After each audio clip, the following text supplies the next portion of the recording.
Well, concerted efforts by the international community is a must to put an end to North Korea's extreme human rights violations, but individuals and rights groups can make a great difference as well.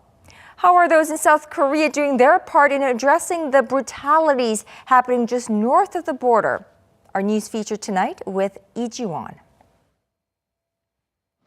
In June of this year, the United Nations opened a new human rights office in Seoul to monitor the human rights situation in North Korea.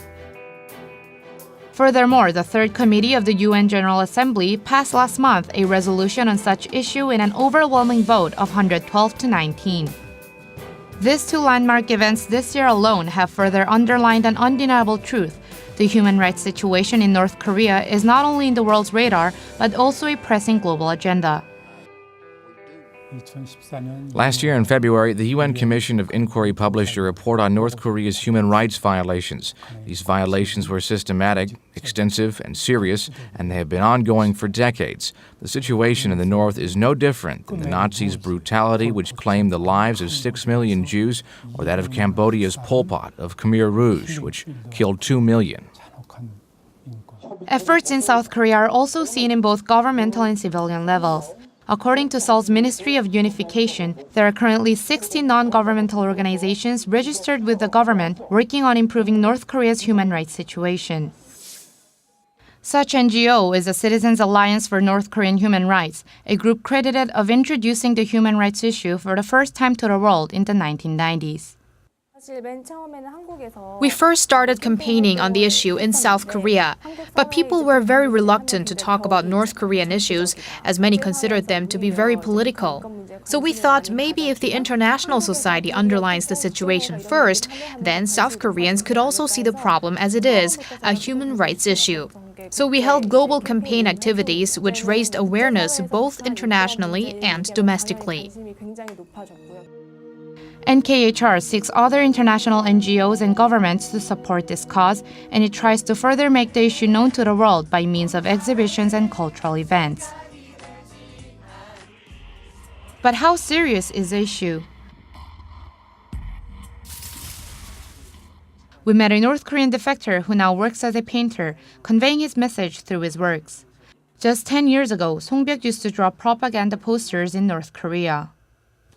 The most basic and important need of a human being is food, but North Korea does not allow that. To feed our family, my father and I tried to get it from China. But while crossing the Duman River, my father drifted away and died, and I was caught and taken to a prison camp. It was there that I saw the reality of North Korea. North Korea has no such thing as individual's dignity. Many people died in the camp, and I really envied them. I wish I could die fast and live another life. This is the reality of North Korea. Most North Koreans defect not for freedom, but for survival. There is no freedom of press, expression or movement in North Korea.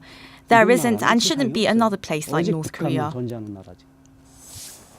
This group prepares for the process of transitional justice, which will likely occur after reunification or when North Korea agrees on inspections over its human rights situation. Through testimonies of North Korean defectors, the organization collects evidence on the regime's public executions and pinpoints the locations where those took place in a map. There's a lot of pressure that can be put on those leaders for their behavior to change.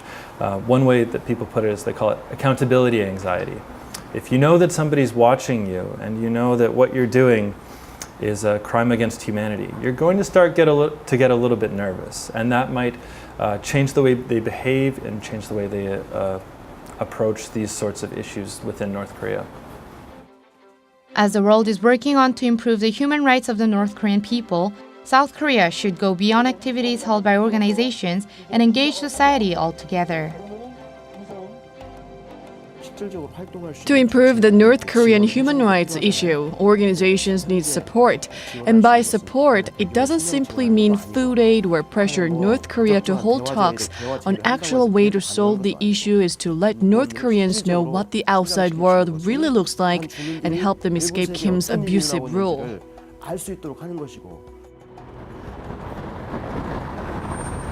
North Korean human rights issue is in the global spotlight, and individuals and organizations are working to improve the situation, hoping that the North Korean people can soon gain their freedom and rights. 이지원, 아리랑 뉴스.